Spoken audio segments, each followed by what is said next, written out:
Okay, so boom. First time I got put in view by phone them. Huh. So I'm coming off of 23 and 1. You don't know what 23 and 1 is? That's where you sit in your cell. 23 hours a day, you get out 1 hour a day. So when I get off, I'm going to general population. But before I could go to general population, I got to go through what they call classification. And if you don't know what classification is, they let me know that you ain't never been to the penitentiary. And if you ain't never been to the penitentiary, I advise you never go to the penitentiary. And if you're doing anything that could send you to the penitentiary, I advise you to stop right now.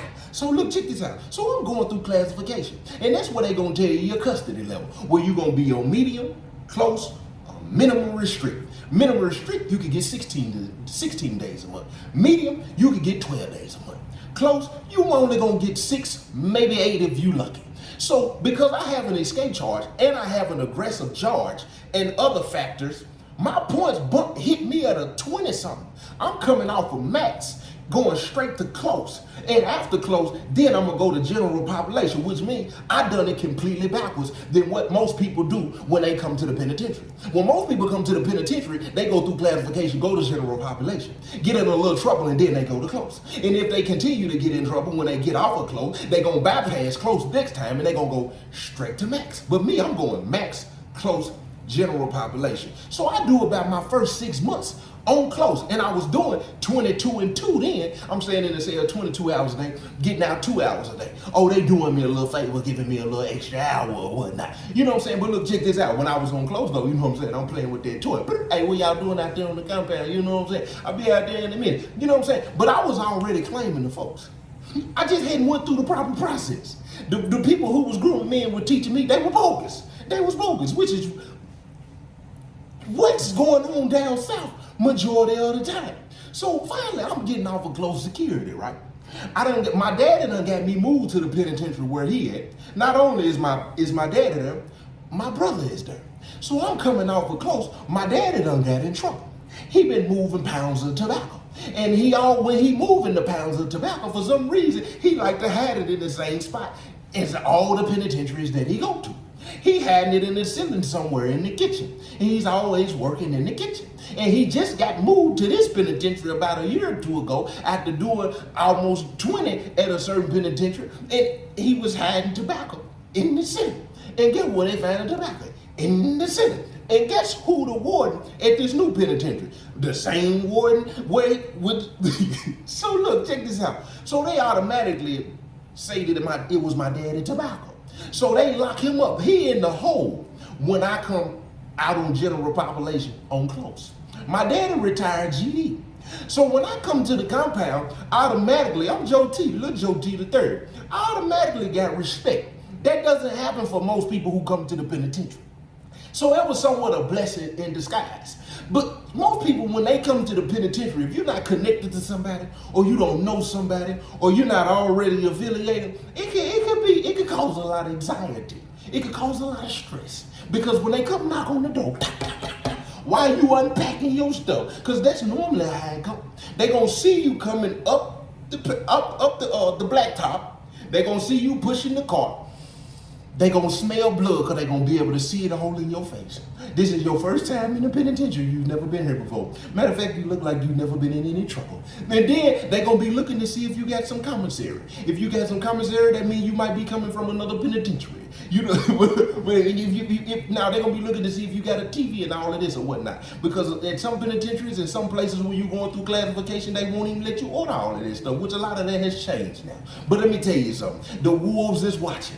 And when you come through it, then you finally walk in the pod. It's only going to be one officer in the pod. And then once that's the first thing you're going to notice is you're no longer safe when you walk in. Because you're going to say, there ain't no way he going to protect me from 150 something people that's in here right now. And out of 150 of them, guess what? 123 and a half of them are affiliated.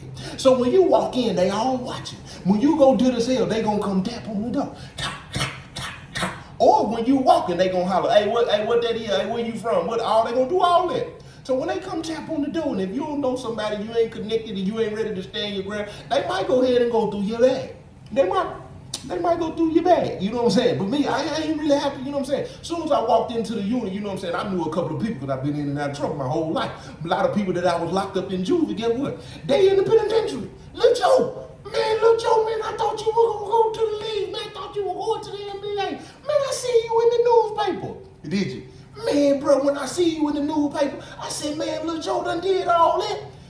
Joe didn't get high, he ain't drink, he ain't do nothing. Lil Joe must have started taking Benjamins. Man, bro, I still don't do no drugs. It's just natural. We was in the streets. That's just how we live it. You know what I'm saying? I don't know why y'all get confused. But look.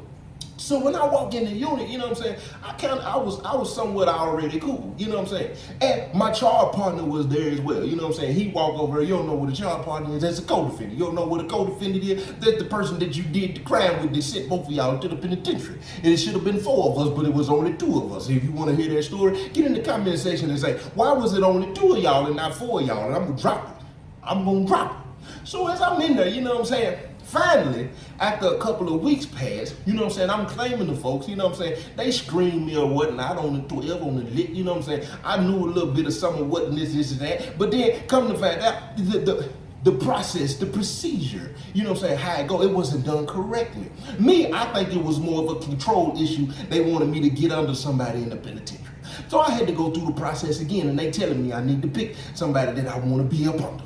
You know what I'm saying? And it was, I was in the cell with a brother, God rest his soul. You know what I'm saying? He died a couple of years ago from an overdose. I got a story to tell you about that as well. I was in the cell with one of the brothers who was pretty high up, and he was real tight on the lip, but he was just like, he was manipulative and very controlling too. But look, check this out.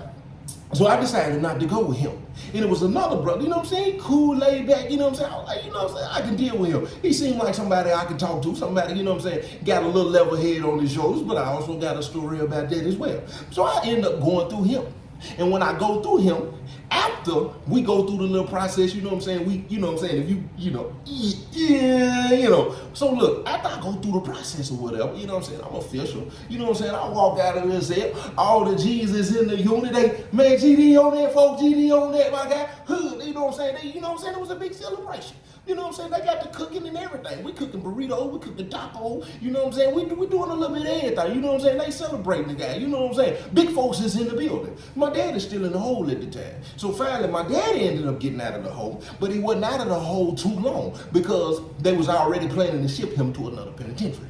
So I got into it with my dad before he got shipped to another penitentiary. That's a whole nother story. But look, check this out. So now I'm the business. A lot of people fond and familiar with my dad, his situation, what he meant to the org, what he was to the org, what he brought to the table at the org, and automatically that energy transferred to me. Because you know what I'm saying, I already got a mule. You don't know what a mule is? That's somebody that's bringing in the bomb. You don't know what the bomb is, and let me know, you know what I'm saying? You ain't never had to call no girl and tell her she need to stuff the middle of her body, come to the VG and pass it off to somebody so they can put it in the glove box. You don't know what the glove box, that's the middle of a man's body. So that's what's going on. I already got a little move. So with that being said, most people who are affiliated, not just G's, not just Vice Lords, Crips, Bloods, whatever they are, Aryan Nation. A lot of times when you in the penitentiary, you gotta move. When you get narcotics, when you get tobacco, when you got access to the phones, you plugged in different. They treat you different. Let me just shoot it straight with you. You get a little favoritism. You know what I'm saying? You get a little favoritism. They fool with you different. You know what I'm saying? But there's a lot of them in there. You know what I'm saying? Let me drop a side note on you real quick.